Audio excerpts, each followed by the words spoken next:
గడిచిన 2 రోజుల క్రితం తిరుమలలో జరిగిన సంఘటన ఎలా చూడాలంటారు? ఇది అసలు పూర్తిగా టీటీడీ వైఫల్యం చెందింది, ప్రభుత్వం వైఫల్యం చెందింది అంటూ జగన్మోహన్ రెడ్డి చేస్తున్న ఆరోపణలు, ఇందులో కరెక్ట్ ఎంత ఉందో అని అనుకోవచ్చు అంటారు?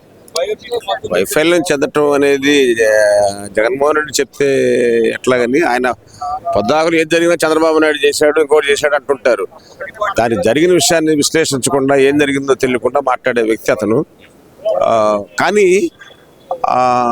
ఎప్పటి నుంచో పాతుకుపోయి ఉన్న వ్యవస్థ అక్కడ ఎంత చేసినా కానీ మీరు గట్టిగా చేయమంటే వాళ్ళంతా మళ్ళీ రివర్స్ అయ్యి నాన్ కోఆపరేషన్ కోసం వచ్చే పరిస్థితి కనపడుతుంది. కొంత 2 ఇష్యూలు చెప్పొచ్చండి. ప్రజల్లో కూడా కొంత మార్పు రావాలి. అంత ఒత్తిడికి గురయ్యి అంత ఇది వచ్చేసేటప్పుడు, ఇది ప్రజాస్వామ్యం, ఎంత గవర్నమెంట్ ప్రతి గవర్నమెంట్ మీద పెట్టే కంటే ప్రజల్లో కూడా కొంచెం స్పందన ఉండాలి. అంత జనం వచ్చేటప్పుడు, అంత ఒత్తిడి వచ్చేటప్పుడు దూరంగా ఉండే పరిస్థితి కూడా ఉండాలి. అవసరమైతే ఇంకో రోజు పోండి, ఎందుకు అంత రిస్క్ తీసుకొని పోవటం అనేది ఒక పాయింట్. రెండోది, గవర్నమెంట్ కూడా ఇప్పుడు వాళ్ళు కూడా టెక్నాలజీని బాగా వాడాలి. ఈ టెంపుల్స్లో టెక్నాలజీ ఎట్లా అంటే, ఇప్పుడు డేటా అనాలిసిస్ ఉంది, చంద్రబాబు నాయుడు గారు చెప్తా ఉంటాడు, ఆర్టిఫిషియల్ ఇంటెలిజెన్స్ అని డేటా అనాలిసిస్ అని చెప్తారు.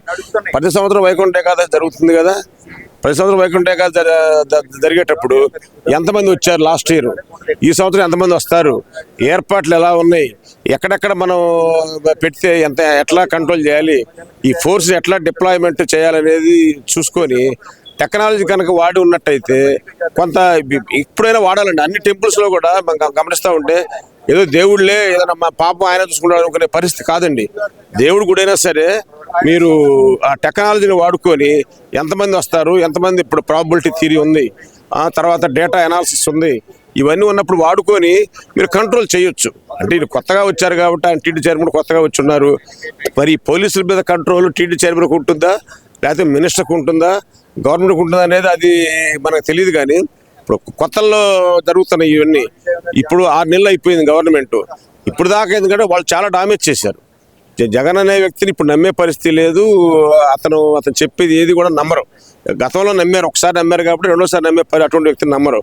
కాకపోతే పొద్దాకులు 6 నెలలు ఆయన చేసిన కుదరదు కదా, ఇంకా మీరు రెస్పాన్సిబిలిటీ తీసుకోవాలి. అంటే ఇక్కడ ఇంకో విషయం కూడా ఏంటంటే, అసలు తిరుమలలో జరిగిన సంఘటనకి బాధ్యులను చేస్తూ ముఖ్యంగా చైర్మన్ గారిని, ఈవో గారిని రాజీనామా చేయమంటాం అంటూ రోజా గారు చేస్తున్న వ్యాఖ్యలు, మరో పక్కన చూస్తే గతంలో ఎన్నడూ ఇలాంటి దుర్ఘటనలు జరిగినప్పుడు బయటకు రాని Jaganmohan Reddy all of sudden ఒక్క రోజులోనే బయటకు వచ్చేసి అక్కడికి వెళ్ళి హంగామా చేయటం, ఎలా చూడాలంటారు దీన్ని?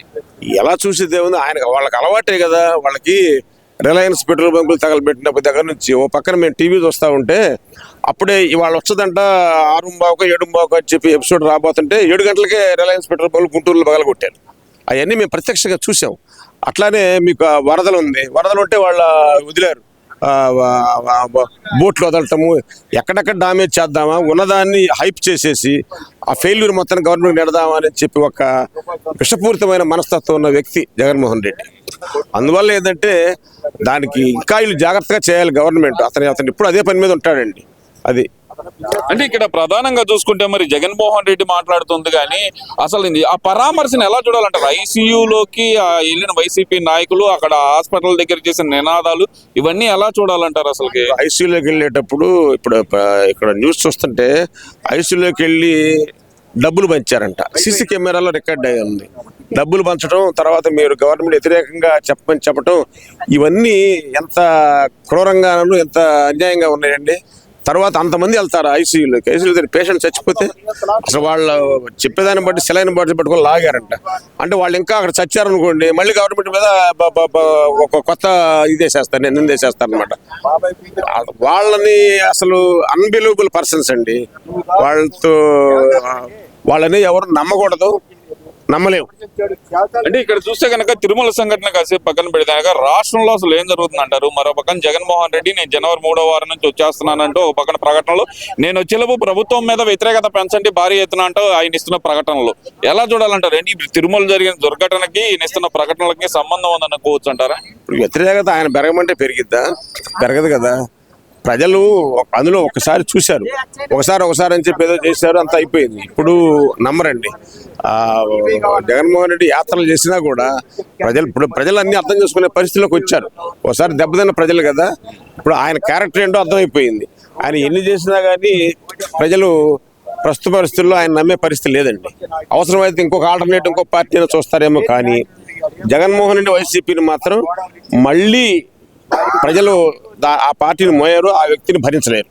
ఇప్పటికే నన్నే సీఎం అనుకుంటున్నారు. నేను ఎక్కడికి వెళ్ళినా నన్ను సీఎం అని పిలుస్తున్నారు. ప్రజలందరూ కష్టాల్లో ఉన్నారు, ప్రభుత్వం పూర్తిగా విఫలమైంది, వాళ్ళందరి తరఫున పోరాటం చేయడానికి నేను వస్తున్నానంటూ జగన్మోహన్ రెడ్డి ఇస్తున్న స్టేట్మెంట్ ఇది కరెక్ట్ అనుకోవచ్చు అంటారా? ఆయన సీఎం కాకముందే ఎయిర్పోర్ట్ నేను సీఎం అని చెప్పాడు వైజాగ్ ఎయిర్పోర్ట్ లో. ఆయన చెప్పుకుంటాడు ఏముంది అక్కడ, ఆయన నోరు ఆయన చెప్పుకుంటాడు. తను చేసేది ఏముంది, ఒకసారి అయిన తర్వాత చెప్పడం ఏముంది. కాకపోతే మీకు గుర్తుందో లేదో, వైజాగ్ ఎయిర్పోర్ట్ లో ఏమనుకుంటారు సీఎం అని చెప్పి కాలనగర్ వేశాడు. అక్కడ జనం అంతా ఆశ్చర్యపోయారు. అటువంటి వ్యక్తి ఆయన అనే మాటలు ఫాస్ట్ గా తీసుకోవాల్సిందే మనలాంటి వాళ్ళు. అది అంటే ఇక్కడ ప్రధానంగా చూస్తే కనుక ఆయన జనవరి నుంచి వస్తాను జనాల్లోకి అంటున్నారు కదా, ఈ జనవరి నుంచి వచ్చి ఏం చెప్పాలనుకుంటున్నారు అనుకోవచ్చు అంటారు? నిజంగానే ప్రభుత్వాన్ని మీద వ్యతిరేకత అంటే కూటమి ప్రభుత్వం ఏదైతే సంక్షేమ పథకాలు అమలు చేయట్లేదు వాటి తరఫున పోరాటం చేయడానికి వస్తున్నాడు అనుకోవాలా, లేదంటే తన రాజకీయ భవిష్యత్తు కోసం బయటకు వస్తున్నాడు అనుకోవాలంటారా? ఈ కేసుల భయం కోసం బయటకు వస్తున్నాడు. రాజకీయ భవిష్యత్తు కోసం అసలు కంప్లీట్గా అయిపోయింది కదా, ఉన్న కార్యకర్తలు 10 మంది కార్యకర్తలు నిలబెట్టుకుందామని బయటకు వస్తున్నాడు. అంతేగాని ఆయన చెప్తే నమ్మే పరిస్థితి ప్రజలు క్వశ్చన్ చేస్తారండి. ఈసారి పోయినసారి ఆయన మీటింగ్ చెప్తారు చప్పట్లు కొట్టారేమో, కానీ ఈసారి ఆయన ప్రతి విషయాన్ని క్వశ్చన్ చేస్తారు. ప్రజలు నమ్మరు. చూడండి మీరు రెస్పాన్స్ ఎలా ఉంటుందో. ఖచ్చితంగా ఆయన మీటింగ్లు అన్నీ ఫెయిల్ అవుతాయి. అంటే ప్రశ్నించే వాళ్ళని ఎదుర్కొంటారంటారా? ఆయన జగన్మోహన్ రెడ్డి గారు డైరెక్ట్ గా ప్రశ్నే ఎదుర్కోవట్లేదు ఇంతవరకు. ప్రశ్నించే జనాలను ఎదుర్కోగలరంటారా ఆయన? పరిస్థితి జనాలు ఎదుర్కోలేరా? పరిగెత్తాడు ఆయన. ఏముంది అక్కడ, సమాధానం చెప్పడు కదా. ఆయన చెప్పే సమాధానం చెబుతాడు. ఆయన అంత వన్ సైడేగా, అది ఇంటరాక్షన్ ఉండదు కదా. ఆయన ప్రెస్ మీట్లో ఎక్కడా కూడా అవతల మాట్లాడేదని అవతల జంపు కావటమే కదా, అట్లా పోతాడు. అట్లా పోతే జనం నమ్మరు. అదే జరిగేది. అందువల్ల this going to be utter flop. ఇదంతా ఒక పక్కన అయితే కనుక, మరో పక్కన రాష్ట్రంలో జరుగుతున్న పరిణామాలు ఒకదాని తర్వాత ఈ సంక్షేమ పథకాలు ఏ అయితే ఉన్నాయో ఆ సంక్షేమ పథకాలే అందట్లేదంటూ చేస్తున్న ప్రచారం, ఇది ఎలా చూడాలంటారు? ఎందుకు అందట్లేదు సంక్షేమ పథకాలు అంటే ఒక్కోటి ఫండ్స్ పొజిషన్ బట్టి అది ఆల్రెడీ ఎకానమీ డ్యామేజ్ అయింది కాబట్టి ఒక్కొక్కటి కరెక్ట్ చేసుకుంటూ వెసులుబాటు ఇప్పుడు వెంటనే ఇమీడియట్గా పెన్షన్స్ పెంచారు. తర్వాత ఈ బస్సులు కూడా, ఆర్టీసీ మహిళల బస్సులు కూడా రేపు ఎప్పుడో ఈ ఉగాదికి ఎప్పుడో చేయబోతున్నారు. ఒక్కొక్కటి చేసుకుంటూ వస్తున్నారు. ఇప్పుడు హడావుడిగా చేసి రేపు ఫెయిల్ కాకూడదు కదా. పరిస్థితి సమీక్షించుకొని పరిస్థితిని బట్టి ఒక్కొక్కటి చేసుకుంటూ వస్తున్నారండి. ఫెయిలింగ్ కాల, దే ఆర్ డూయింగ్ వెల్.